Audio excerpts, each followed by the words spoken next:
భారతదేశంలోనే మీకు దొరుకుతారండి. మీరు ఈ ప్రపంచంలో ఎక్కడ పోయినా డబ్బులు పెట్టి కొనుక్కొని తినాల్సిందే. ఇప్పటికీ మనం సరే ఎప్పుడో ఒకప్పుడు చేస్తూ ఉన్నాం అన్నదానం, అప్పుడప్పుడు గుళ్ళో చేస్తుంటారు, పెళ్ళప్పుడు కూడా మరి అన్నదానం చేస్తారు, ఈ దీక్షలు అప్పుడైతే ఇలాగ చేస్తూ ఉన్నారు. అలాగా పెద్ద మొత్తంలో అన్నదానం చేసే వాళ్ళు ఇప్పటికీ మన దేశంలో బోలెడు మంది ఉన్నారు. అందుకే మన దేశానికి ఒక పేరు ఏమిటంటే అన్నపూర్ణ అనేది. ఆడవాళ్ళు కూడా అలాగే ఉండేవాళ్ళు. రండి మా ఇంటికి రండి, వండి పెడతాము స్వామీజీ, రండి రండి అని పిలిచేవాళ్ళు మమ్మల్ని. అలాగా ఒకప్పటి సంగతి నేను చెప్పేది లేండి, ఇప్పుడు కాదు, ఇప్పుడు ఎవరు పిలవట్లేదు. మేము వండి పెడితే తిందామని చూస్తున్నారు. ఎందుకు ఈ రకంగా మారిపోయారంటే దిక్కుమాల సీరియళ్ళు, పెంపకము, పనిమాల చదువులు, మరి సంస్కారం లేకపోవడం, అనేక కారణాలు ఉన్నాయి, ఒకటని చెప్పలేము. కాబట్టి భర్తకు, పిల్లలకు, అత్తమామలకు, వాళ్లకు, మళ్ళీ పని వాళ్లకు అందరికీ వండి పెట్టేవాళ్ళు. నేను మా కళ్ళతో చూశాను. ఇప్పటికీ మా దగ్గర అంకాపూర్లో బాగానే వండి పెట్టడం అంటే భలే సంతోషం వాళ్ళకి. అందరూ ఆడవాళ్ళంతా జమైతారు, వండుతూ ఉంటారు వందల మందికి. ఆ వండి పెట్టాలి అనేటటువంటి ఆ సంస్కారము, సంకల్పము చాలా తగ్గిపోయింది. అందుకే చూడండి, జబ్బులు వండనందుకు మింగుతున్నారు, మందులు, రోగాలు, టాబ్లెట్లు అవి. మనం ఒకరికి వండి పెడితే మన రుణం తీరిపోతుంది, ఆరోగ్యం వస్తుంది, మనకు ఆకలి కూడా తగ్గిపోతుంది. ఎవరు వండకుండా ఉంటారో వాళ్ళకి ఆకలి ఎక్కువ ఉంటుంది. చూడండి, వండే వాళ్లకు, వండి పెట్టే వాళ్ళకి ఆకలి ఉండదు, తగ్గుతుంది. కాబట్టి దేశానికి అన్నపూర్ణాని పేరు. 1000 ఏళ్ల క్రిందటే చైనా చరిత్రలో కానీ, జపాన్ చరిత్ర కానీ మీరు చూడండి, హోటల్ బిజినెస్ ఉంది అక్కడ, అప్పటి నుంచే ఉంది. డబ్బులు ఇవ్వాలి, తినాలి. మన దేశంలో 1000 ఏళ్ళు కాదు, 50 ఏళ్ల కిందట కూడా హోటల్ బిజినెస్ చాలా తక్కువ.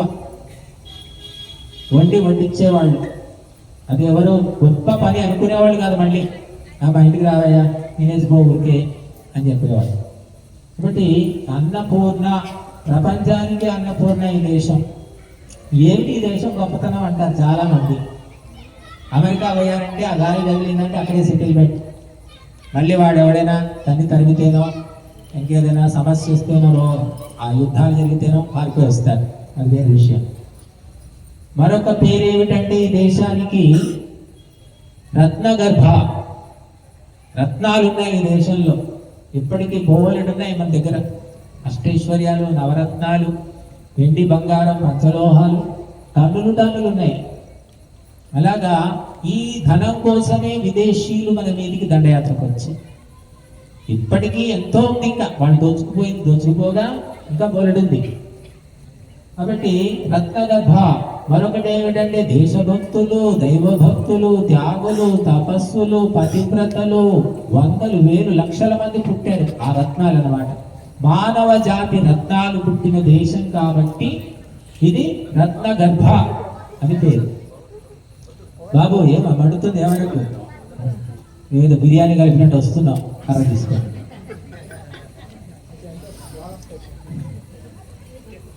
మన దేవతలకు సమర్పించడం మానేసి బిర్యానీ చేసుకొని తింటున్నాము. రకరకాల జబ్బులు, హీట్, ఓవర్ హీట్ అనమాట బిర్యానీ అంటే అది ఏదో విదేశీయుల వంటకం అనుకోకండి. అది ఆయుర్వేదంలో ఉంది. వీర్యాన్నము అంటారు. వీర్యాన్నం పోయి బిర్యానీ అయింది. వీర్యాన్ని అంటే శక్తిని కలిగించేది. అది ఏదైనా పరిమితంగా తీసుకుంటే శక్తిని ఇస్తుంది. మరీ రుచులకు అలవాటు పడి బకెట్ బిర్యానీ, కుండ బిర్యానీ, బొంగు బిర్యానీ, నా బొంగు బిర్యానీ అన్ని తినేస్తున్నారు. ఎన్ని తిన్నా అది ఆకలి తగ్గడం లేదు, ఇంకా కోరికలు, రోగాలు. ఏంటిదంతా విచిత్రం. ఇవన్నీ పోవాలంటే ఒకటే, వండండి, తినిపించండి. చాలా మటుకు మనకు తిండి మీద వ్యామోహం పోతుందండి వండి పెడితే. అది మేము ఈ పాయసాలు, పరమాణాలు వండి హోమంలో వేసి వడ్డించి మాకు ఆకలే పోయింది. అసలు రోజు ఒక పూట తింటేనే ఎక్కువ అనిపిస్తుంది. గత 5-6 ఏళ్ల నుంచి అసలు ఆకలి ఉండట్లేదు. అంతకుముందు ఏమో కాస్త టిఫిన్ తినేవాళ్ళు, అది కూడా లేదు. కాబట్టి మనము ఎంతమందికి వడ్డిస్తామో మనము సుఖంగా ఉంటాము, వాళ్ళు కూడా సంతోషిస్తారు. వాళ్ళలో కూడా ఒకరికి వడ్డించాలనే భావన కలుగుతుంది. మనం వండుకొని తింటూ ఉంటే పిల్లలు చూసి చూసి వాళ్ళు కూడా అదే చేస్తారు, వండుకుంటారు, తింటారు, తల్లిదండ్రులు కూడా పెట్టరన్నమాట. కాబట్టి మన దేశం అన్నపూర్ణ రత్నగర్భ. మరొకటి ఏమిటంటే జగద్గురు.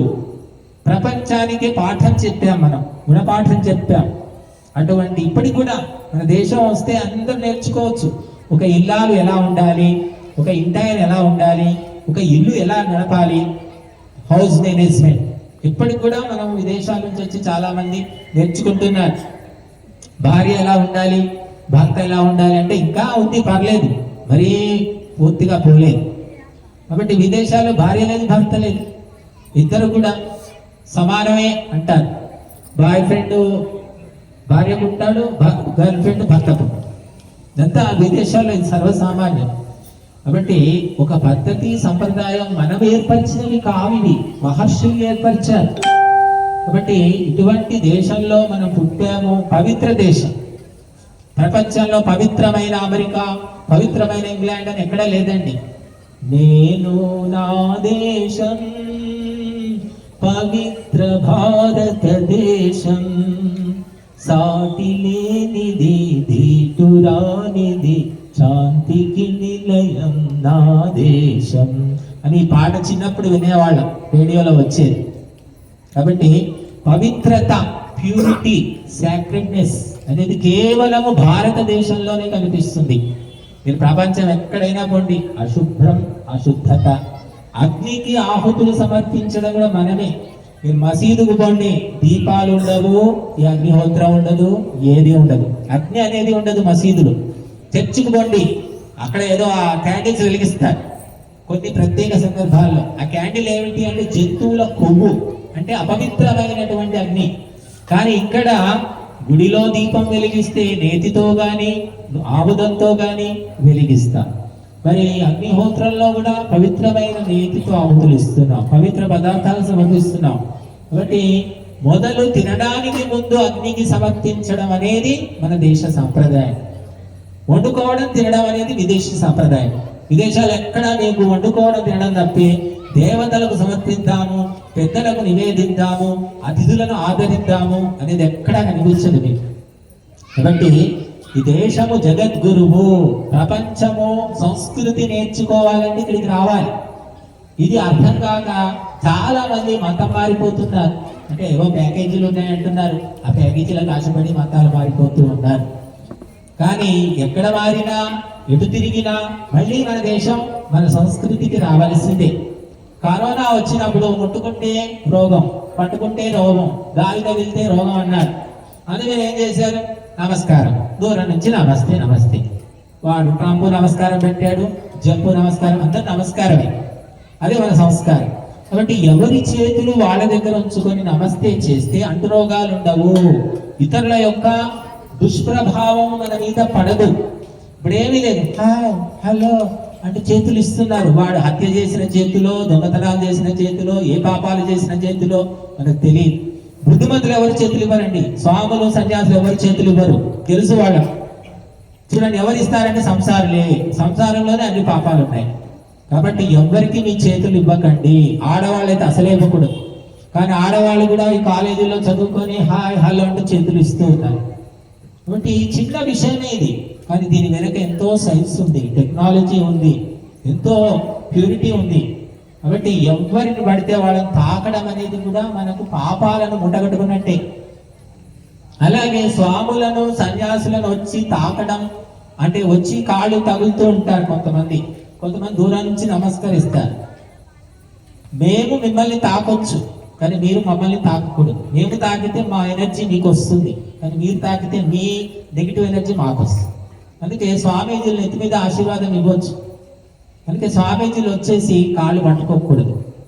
అంటే ఇవన్నీ కూడా నియమాలు, పద్ధతులు, సంస్కారాలు ఎన్నో ఉన్నాయి. మనం తినేటప్పుడు కూడా కూర్చొని తింటాం. మనం ఇలాగా బాస్యం పట్టు వేసుకొని పద్మాసనం వేసుకొని తింటాం. అది మన ప్రపంచంలో ఎక్కడ నిలబడడం, తినడం, నడుస్తూ తినడం, నవ్వుతూ తినడం, మాట్లాడుతూ తినడం, ఏదో ఒక రకంగా తినేయడం. అందుకే మనస్సు లేదు. మనస్సు శుద్ధమైన పవిత్రమైన మనస్సు కావాలి అంటే ప్రశాంతంగా మౌనంగా కూర్చొని తినాలి అని చెప్పారు. అప్పుడు మన మనస్సు కూడా చాలా పవిత్రంగా ఉంటుంది, సూక్ష్మంగా ఉంటుంది అని చెప్పారు. కాబట్టి మనము ఎన్నో రకాల సంస్కారాలు కోల్పోతున్నాము, దానివల్ల కలిగే నష్టాలు కూడా మనం పొందుతున్నాం. కానీ ఈ అగ్నిహోత్రము అనే పరంపర ప్రత్యేకంగా మనది మాత్రమే. అందుకే అగ్నిహోత్రం చేయని వాళ్ళు పాపాత్ములు అని భగవద్గీత చెప్తుంది. కనుక అగ్నిలో సమర్పించిన తర్వాత ఇప్పుడు మనం పరమాన్నం వేసాము, ఇంకేమేమో అన్నీ వేసేసాం. ఆ మిగిలినటువంటి ప్రసాదం, దాన్నే అమృతం అంటారు. అది ఎవరు తింటారో వాళ్ళు దేవతలు అవుతారని చెప్పారు. ఎవరు మొట్టమొదటి అగ్నికి సమర్పించి తర్వాత స్వీకరిస్తారో అది అమృతము. ఆ అమృతము స్వీకరిస్తే దేవతా బుద్ధి వస్తుందన్నమాట. మొట్టమొదలు వండుకొని మనమే తిన్నాం అనుకోండి, మనుషులుగా కూడా మిగలం, రాక్షసులం అవుతాం. అందుకే తల్లిని దేవత అని ఎందుకంటారంటే, తల్లి ఏ తల్లి కూడా, అదే విదేశాల తల్లి అయినా ఈ దేశం తల్లి అయినా నాకు తెలిసి మాత్రం వండుకొని మొట్టమొదలు వాళ్ళే తినరు. ఆ పిల్లలకో ఇంట్లో భర్తకో ఇంకెవరికో వడ్డిస్తారు. కనుక దేవత అంటాం. తల్లి మొట్టమొదటి దేవత అంటాం. తర్వాత తండ్రి సెకండ్ క్లాస్ దేవత. తర్వాత గురువు థర్డ్ క్లాస్. ఇది నేను చెప్పడం నా శాస్త్రంలో ఉంది, మీకు అందరికీ తెలుసు. మాతృదేవో భవ, పితృదేవో భవ, ఆచార్య దేవో భవ, తర్వాత అతిథి దేవో భవ. కాబట్టి తల్లి మొట్టమొదటి దేవత అన్నపూర్ణ. ఆ అన్నము వడ్డిస్తేనే మన జీవితాలు గడుస్తున్నాయి. చాలా మంది ఆ హోటల్లో బాగుంది, ఈ హోటల్ చాలా టేస్టీగా ఉంది, అమ్మా నువ్వేం బాగా ఉండవు, నీ వంట తిని విసుగొస్తుంది అంటారు. సరేదా, ఆ హోటల్లో తిను, నెల రోజులు తిను, తెలుస్తుందండి. నెల రోజులు తింటాడు, వాడికి ఏదో ఒక రోగం వస్తుంది, అడ్డపడతాడు. కాబట్టి హోటల్స్ లో ఎప్పుడో ఒకసారి తింటే బాగానే అనిపిస్తుంది. మీరు నెల రోజులు తినండి, అనారోగ్యం వస్తుంది, గ్యాస్ ట్రబుల్ వస్తుంది, యాసిడిటీ వస్తుంది. ఇప్పుడు తల్లి ప్రేమతో చేసినట్టు అక్కడ హోటల్ వాడు చెయ్యడు, అది గుర్తుపెట్టుకోండి. కాబట్టి మనము ఈ దేశానికి గొప్పతనం ఏమిటంటే 3 విశేషణాలు గుర్తుపెట్టుకోండి. జగద్గురువు ఈ దేశము. ఏ దేశానికి జగద్గురు అని పేరు లేదమ్మా. అమెరికాను జగద్గురు అని ఇప్పటి వరకు ఎవరు అనలేదు, అమెరికా వాళ్ళు కూడా చెప్పుకోవట్లేదు. తర్వాత రత్నగర్భ, రత్నాలకు నిలయని దేశం. తర్వాత 3వది అన్నపూర్ణ. ఈ 3 లక్షణాలు మన యొక్క వారసత్వము, మన పరంపర. కాబట్టి ఆ 3 ఉన్నటువంటిది ఈ అగ్నిహోత్రం. ఈ అగ్నిహోత్రంలో రత్నగర్భ ఇదే, రత్నాలను ప్రసాదించేది ఇదే, అన్నపూర్ణ ఇదే, అన్నాలను మనం సమర్పించుకున్నాము, ఆ అన్నాన్ని మళ్ళీ మనకి ఇచ్చేది ఇదే. తర్వాత జగద్గురువు కూడా అగ్నిహోత్రమే. అగ్నిహోత్రము పాఠం నేర్పిస్తుంది. స్వాహ సమర్పణము, ఇదన్న మమ, ఇది నాది కాదు. ఈ 2. తర్వాత 3వ పాఠం ఏమిటంటే, ఈ అగ్ని జ్వాల పైకి వెళుతూ ఉంది. నువ్వు కూడా జీవితంలో ఎప్పుడు పైకి వెళ్ళాలి, కిందికి వెళ్ళకూడదు. మనము బానిసలము కాకూడదు. ఎక్కడో చాలా మంది డబ్బుల కోసం గడ్డి తిని విదేశాలకు వెళ్ళిపోతున్నారు. ఏమిటి అంటే అది బానిస బతికే, గొప్పగా చెప్పుకుంటున్నారు. కాబట్టి ఒకరి ముందు నువ్వు తల వంచకు, అగ్నిలాగా ఎప్పుడు పైకి వెళ్ళు. అగ్ని జ్వాల పైకి అంటే సూర్యలోకానికి వెళుతుంది కానీ కిందికి వెళ్ళదు. ఇప్పుడు చూడండి, అగ్నిహోత్రం కింద ఉంది కానీ జ్వాల పైకి పోతుంది, కిందికి పోవట్లేదే. నువ్వెప్పుడూ కూడా నువ్వు స్వతంత్రంగా స్వాభిమానంతో స్వావలంబనతో జీవించడానికి ప్రయత్నించు అని ఈ అగ్ని మనకు పాఠం చెప్తుంది. కాబట్టి నేర్చుకోవాలంటే ఎన్నో విషయాలు ఉన్నాయి అగ్నిహోత్రంలో, మన యొక్క పరంపర లోపల. కాబట్టి ఈ ప్రపంచానికి ఈనాటికి కూడా గురువు ఎవరు అంటే భారతదేశమే. కాబట్టి ఈ దేశంలో ఏమీ లేదు అనుకోవడం భ్రమ, గుర్తించకపోవడం తెలివి తక్కువతనమే. కాబట్టి మనం అందరం కూడా దేశం యొక్క గొప్పతనాన్ని తెలుసుకొని ఈ దేశాన్ని మనమందరం కూడా ప్రేమించాలి. ఈ దేశంలో ఉన్న సౌకర్యాలను వినియోగించుకొని ఆధ్యాత్మికమైన ఉన్నతిని పొందాలి. మనం ఈ కొన్ని వీడియోలు చూస్తున్నాం, ఎక్కడో విదేశీయులు భగవద్గీత చదువుతున్నారు, సంస్కృతం చదువుతున్నారు, శ్లోకాలు పాడుతున్నారు, పాటలు పాడుతున్నారు. విదేశీయులు మహిళలు కానీ పిల్లలు కానీ. మన పిల్లలకి ఏమి రాదు. Twinkle twinkle little star how I wonder what త్వరంగా తల్లి, ఆహా నా కొడుకు ఎంత ప్రయోజకుడైపోయాడు, ఎంత చక్కగా ఇంగ్లీష్ వచ్చేసిందని వడిసిపోతుంది తల్లి తండ్రి. ఒక శ్లోకము రాదు, ఒక మంత్రము రాదు, ఒక పాట రాదు, పద్యం అసలే రాదు. ఒకటే పద్యం వస్తుంది. నేను 15 రోజులు క్యాంపు పెట్టి ఆ పిల్లల కోసం ఎండాకాలంలో అందరు పిల్లలు ఒకటే పద్యం నేర్చుకున్నారు. ఏమిటి అంటే ఉప్పు కప్పురం ఇది ఒకటే. మేము 15 పద్యాలు నేర్పిస్తే ఒకటే పద్యం నేర్చుకున్నారు. వాళ్ళకి అదే గుర్తుంది. మరి చూడండి, అలాగా తయారైపోయారు. కాబట్టి తల్లి తండ్రి సరైన సంస్కారాలు ఇవ్వాలి, ధైర్యాన్ని నూరిపోయాలి, వాళ్ళని బెదిరించకూడదు, భయపెట్టకూడదు. పిల్లలు మన కంట్రోల్లో ఉండడం కాదు, ధర్మం యొక్క కంట్రోల్లో ఉండాలి. ధర్మాన్ని వాళ్ళకు తెలియజేయాలి. నేను చెప్పినట్టు విను, నాన్న చెప్పినట్టు వినకు, లేదా నాన్న చెప్పినట్టు విను, నేను చెప్పినట్టు వినకు, ఇది కాదు. ధర్మ ప్రకారం నడవండి, ధర్మం ఏమిటో తెలుసుకోండి అని స్పష్టంగా చెబితే అందరూ బాగుంటారు, అందరికీ సుఖశాంతులు ఉంటాయి. లేకపోతే మాత్రం వింత ఇల్లు సంతగోల అన్నట్టుగా ఉంటుంది. కాబట్టి ఈరోజు ఈ మహత్కార్యం చేశామంటే ఒక పరంపర, రాముడి పరంపర, కృష్ణుడి పరంపర ఏమిటి అంటే త్యాగము, తపస్సు, సమర్పణం. రాముడి యొక్క వంశంలో ఒక్కరు కూడా అగ్నిహోత్రం చేయని వాళ్ళు లేరట.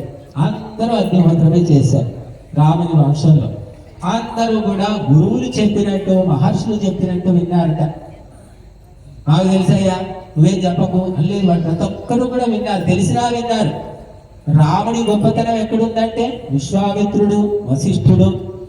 ఎవరున్నారు మీకు గురువులు? కుల గురువులు ఉన్నారా? కుల పురోహితులు ఎవరికి ఉన్నారు? వాడు వస్తాడు, ఎవడో వస్తాడు, ఎవడో పిలుచుకుంటాం. ఎంతయ్యా సత్యనారాయణ చేయాలంటే ఎంత అని అడుగుతాడు వాడు ఫోన్.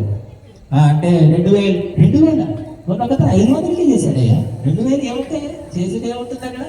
ఒక 15 నిమిషాలు 20 నిమిషాలకి 2000 ఏంటి అంటాడు.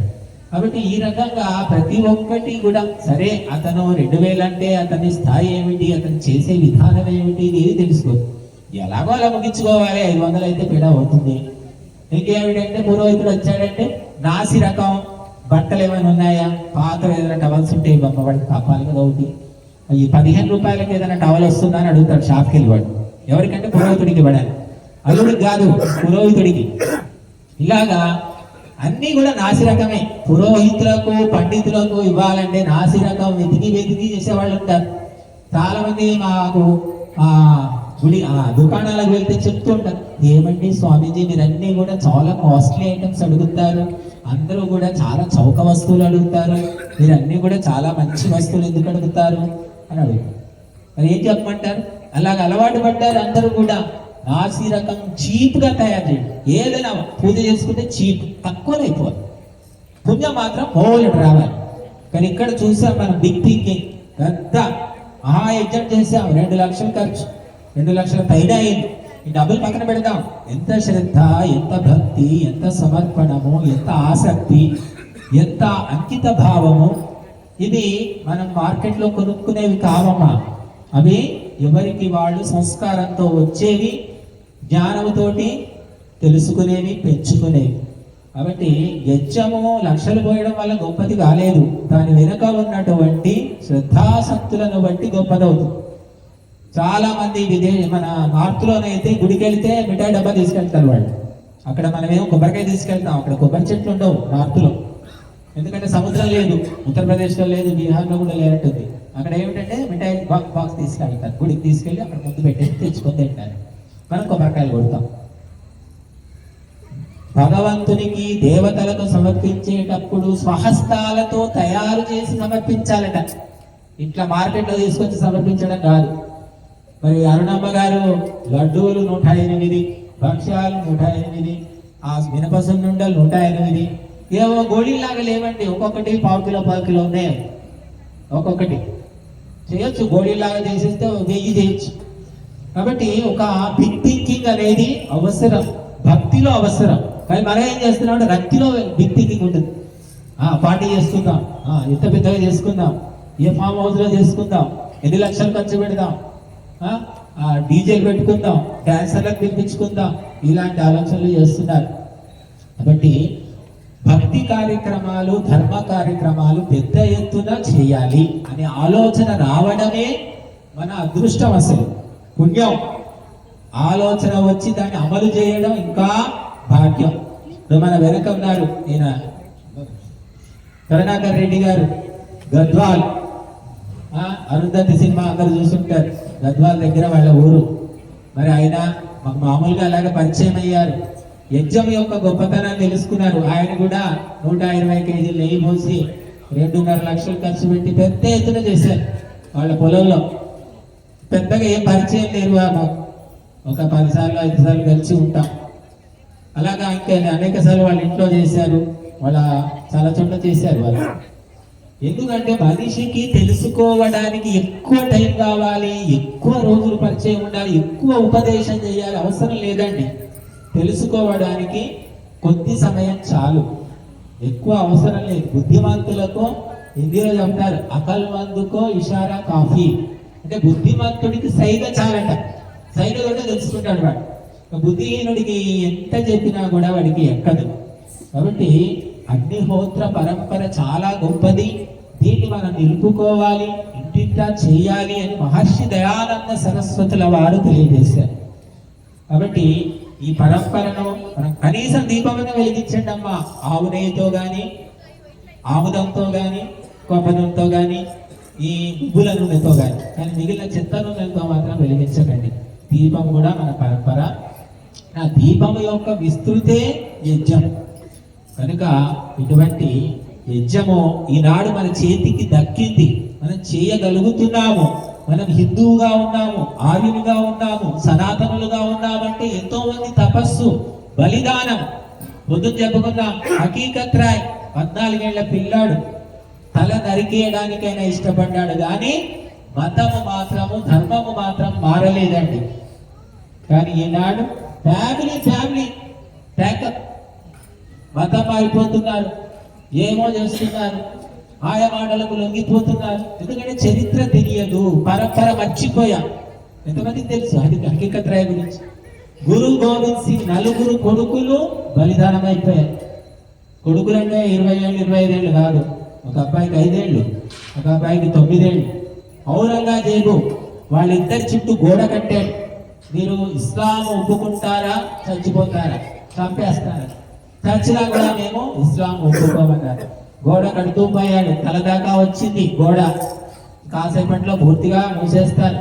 అయినా సరే మేము ఒప్పుకోము, మా ధర్మాన్ని విడిచిపెట్టమని. చిన్న పిల్లలండి, 5 ఏళ్ల పిల్లలకి అంత తెలివి ఉంటుందా? ఇప్పుడు ఉంటుందిలేండి అదో రకం తెలివి. కానీ అప్పుడు 5 ఏళ్ల పిల్లవాడిలో కూడా ఆ స్ఫూర్తి ఉండేది. ఆ పరంపర ఎక్కడ పోయింది? ఈనాడు 5 ఏళ్ల పిల్లలు పిచ్చి పాటలు పెట్టుకొని డ్యాన్సులు చేస్తున్నారు, నీచమైనటువంటి అసభ్యమైనటువంటి పాటలు. ఎప్పుడైనా మేము కర్మగాలి పెళ్లికి వెళితే అవేవో పాటలు పెట్టుకొని చిన్న పిల్లలు పిచ్చిగంతులు వేస్తున్నారు, తల్లిదండ్రులు మురిసిపోతున్నారు. వాళ్ళని దేవుడే రక్షించాలి. మనము క్లబ్ డాన్సులు చేయడానికి, వీధుల్లో ఎగరడానికి పిల్లల్ని పెంచట్లేదమ్మా. అవన్నీ నేర్చుకొని వాళ్ళు చేసేదేముంది? వీధుల్లో డ్యాన్సులు చేసుకొని బతుకుతారా? అవి అవసరమా? ఎవరు ఆలోచించడం లేదు. అదొక మురికం అనుకుంటున్నారు. సంస్కారాలు నేర్పించడం లేదు, పద్యము లేదు, పాట లేదు, సామెత లేదు, శ్లోకము లేదు, మంగళారతి కూడా రాదు. ఇటువంటి పరంపర నాశనానికే తప్ప బాగుపడడానికి కాదు. కాబట్టి మన పద్ధతులు మార్చుకోవాలి, మన ఆలోచనలు మార్చుకోవాలి. చెప్పేవాళ్ళు ఎవరు కూడా లేరు, పెద్దవాళ్ళు ఎవరు లేరు, గురువులు అసలే లేరు. గురువులకి ఏమిటి? దక్షిణ ఇచ్చామా, బయటపడ్డామా, వాళ్ళదే కోరుకుంటున్నారు, వీళ్ళదే కోరుకుంటున్నారు. కాబట్టి మేమేదో అందరూ బాగుపడాలనేది చెబుతున్నాం. ఎవరు వింటున్నారో ఎవరు వదిలేస్తున్నారో మాకు తెలియదు. కానీ మా గురువులు చెప్పారు కాబట్టి, మాకు తెలిసింది కాబట్టి, నేను నడుచుకుంటున్నాం కాబట్టి చెప్పక తప్పడం లేదు. కాబట్టి దయచేసి మారవలసింది ముస్లింలు కాదు, క్రైస్తవులు కాదు, హిందువులే అంధకారంలో ఉన్నారు, హిందువులే మూర్ఖత్వంలో ఉన్నారు. తినడం, తాగడం, తందనలాడడం తప్ప వేరే ప్రోగ్రామే లేదు. దయచేసి మారండి, మీ పిల్లల్ని కూడా చెడగొట్టకండి, మంచి మార్గం పట్టించండి, మంచి సంస్కారాలు నేర్పించండి.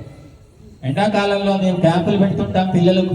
చాలా మంది తల్లిదండ్రులు పంపిస్తారు మా దగ్గరికి. సార్ వాళ్ళు ఎలాంటి వాళ్ళో మాకు తెలియదు, కానీ మా దగ్గర నిత్యం అగ్నిహోత్రము క్యాంపులో నేర్పిస్తాము, సద్య నేర్పిస్తాము, శ్లోకాలు మంత్రాలు నేర్పిస్తామని మేము కరపత్రంలో చెప్తే చూసి వెతుకుంటూ వచ్చే తల్లిదండ్రులు కూడా ఉన్నారు, లేరని కాదు. కాబట్టి అటువంటి ఒక మంచి మార్గాన్ని పిల్లలకు చూపిస్తే, అది వినకుండా, అది పట్టించుకోకుండా వాళ్ళంతటా వాళ్ళు చెడిపోతే మనకు సంబంధం లేదు. కానీ మనం మంచి మార్గం చూపించకపోతే, చెడిపోతే వాళ్ళు మననే తిడతారు. కాబట్టి మంచిని పరిచయం చేయండి. ఆ మంచిని వాళ్ళు పట్టించుకోకపోతే, ఆచరించకపోతే చిరిగిపోయేది వాళ్ళే. కాబట్టి తల్లిదండ్రులు, గురువుల కర్తవ్యం ఏమిటంటే మంచిని చెప్పడమే. వాళ్ళు వింటారా, విని వదిలేస్తారా, సగం సగం పట్టించుకుంటారా, వాళ్ళ ఇష్టం అది. వాళ్ళు ఏమవుతారో పెద్దయ్య. కానీ మన వంతు ప్రయత్నం మాత్రం మంచి మాత్రమే ఉండాలి. అది మన యొక్క పరంపర. కాబట్టి ఈరోజు ఈ యజ్ఞము చేశాము. ఇంత పెద్ద యజ్ఞం అందరూ చేస్తారని కాదు. ఎవరో ఆ కరుణాకరెడ్డికి ఇంత తగిలింది గాలి, అలాగా కొంతమంది ఎవరికైనా ఇంతది కాకపోయినా ఎంతో కొంత చేసుకుంటారు. కాబట్టి ఒక మంచి ప్రేరణ, ఒక మంచి స్ఫూర్తి కలగాలని చెప్పేసి బహిరంగంగా మనం ఈ కార్యక్రమం చేసుకుంటున్నాం. కాబట్టి ఇటువంటి కార్యక్రమము చేయాలంటే మరి ఎన్నో శక్తియుక్తులు కావాలి, దైవానుగ్రహం ప్రత్యేకంగా కావాలి. మరి అవన్నీ కూడా ఇప్పటి వరకు లభించాయి, ఇక ముందు కూడా లభించి మరి వారు ముందుకు వెళతారని మనం ఆశిద్దాము. సరే, మానవ ప్రయత్నంగా ఆశించడంలో తప్పు లేదు. తర్వాత ఇప్పుడు చివరిగా మనం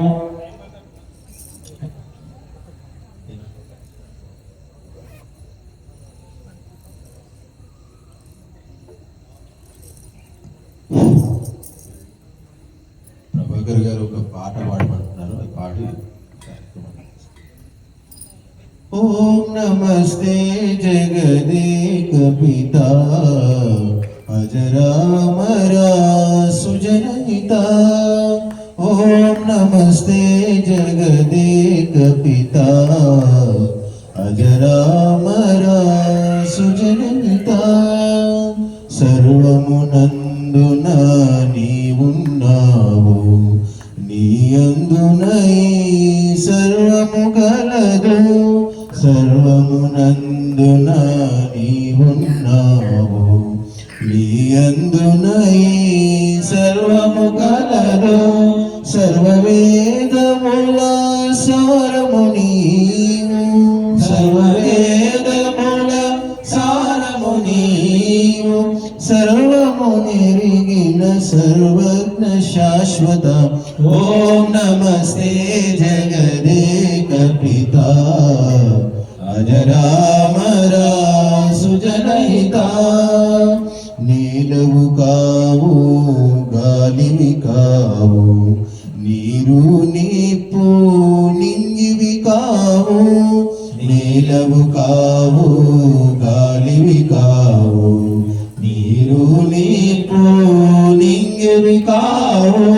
కాలము దిశలు ఆత్మయు మనస్సు, కాలము దిశలు ఆత్మయు మనస్సు.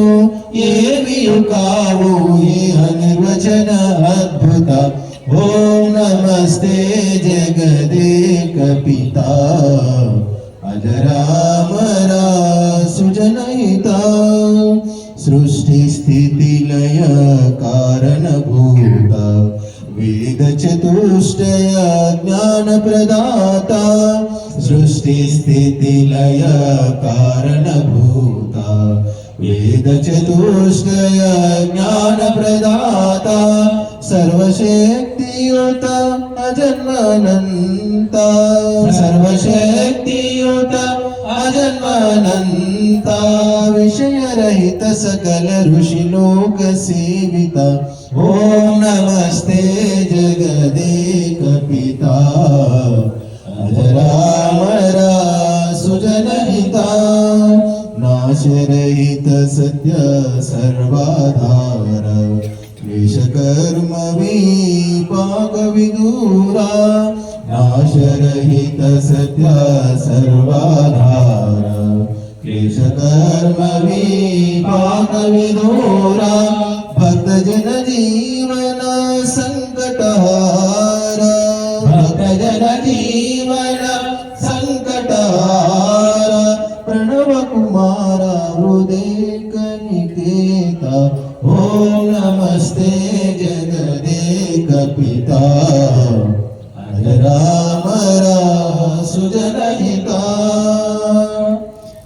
భక్తులారా, బంధువులారా, మీ అందరికీ ఒక సూచన. రకరకాల రోగాలు, జబ్బులు, సమస్యలు, మానసిక సమస్యలు, గృహ సమస్యలు, మానవ ప్రయత్నంతో కూడా తగ్గనివి ఎన్నో ఉంటున్నాయి. బట్ అటువంటి వాళ్ళందరికీ కూడా మాకు తెలిసినవి సలహాలు సూచనలు ఇచ్చి వాటిని నివారించడానికి మేము ప్రయత్నం చేస్తాము. మహర్షులు చెప్పినటువంటి ఆయుర్వేదం ఉన్నది, మహర్షులు చెప్పినటువంటి అగ్నిహోత్రం ఉన్నది, మహర్షులు చెప్పినటువంటి ఎన్నో రకాల ఉపాయాలు, సామదాన భేద దండోపాయాలు అన్నీ మనకున్నాయి. కాబట్టి పరిష్కారం లేని సమస్య లేదు. కనుక అందరూ ఎవరైనా సరే మాకు ఫోన్ చేసి మా నుండి సలహాలు తీసుకొని బాగుపడవచ్చు. కొంతమంది నేను చూసాం, భార్యాభర్త ఆరోగ్యంగా ఉంటారు, ఏది ప్రాబ్లం లేదు, కానీ సంతానం ఉండదు. కొంతమందికి పెళ్ళే కుదరదు. ఇటువంటి వాళ్ళు ఎవరైనా సరే మమ్మల్ని సంప్రదిస్తే మాకు తెలిసిన దైవికమైన పరిష్కారాలు చెప్తాము. కాబట్టి మా నంబరు ప్రభాకర్ గారి దగ్గర తీసుకోవచ్చు. అలాగే మన కార్యక్రమాలన్నీ కూడా యూట్యూబ్లో దేవయానం అనే ఛానల్లో ఉంటాయి. ఇప్పుడు ఈరోజు కార్యక్రమం కూడా అందులో ఉంటుంది. కాబట్టి DEVAYANAM దేవయానం.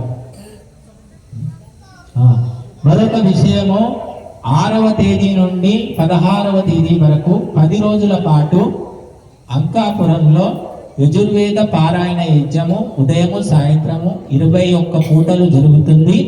చివరి రోజు పూర్ణాహుతి ఉంటుంది. ప్రతిరోజు కూడా భోజనము, అల్పాహారము, అలాగే యజ్ఞ దంపతులకు ఆవు పాలు అన్నీ ఉంటాయి. కాబట్టి ఎవరైనా పాల్గొనవచ్చు, ఉండవచ్చు కూడా. అక్కడ ఉండడానికి ఏమీ శుల్కము లేదు. యజ్ఞంలో పాల్గొనే వారికి మాత్రము 1116 శుల్కంగా నిర్ణయించారు. కాబట్టి ఎవరైనా పాల్గొనవచ్చు, రావచ్చు.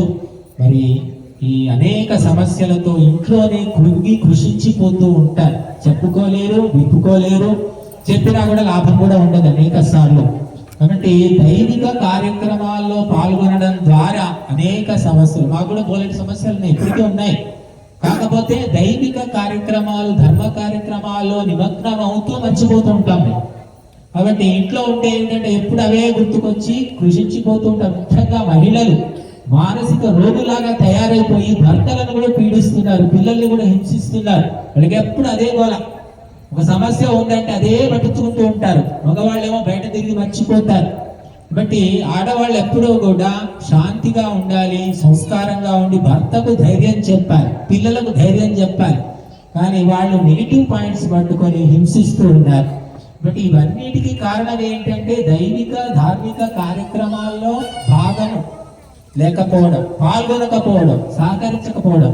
కాబట్టి మన ఇంట్లో చేయలేము, చేసిన చోటికి మనం రావాలి, పాల్గొనాలి. తద్వారా ఎంతో శక్తిని మనం పొందుతాము. కాబట్టి మా ఫోన్ నెంబరు కావాలంటే ఇప్పుడే చెప్తాను, ఎవరైనా తీసుకోండి, లేకుంటే ప్రభాకర్ గారి దగ్గర తీసుకోండి.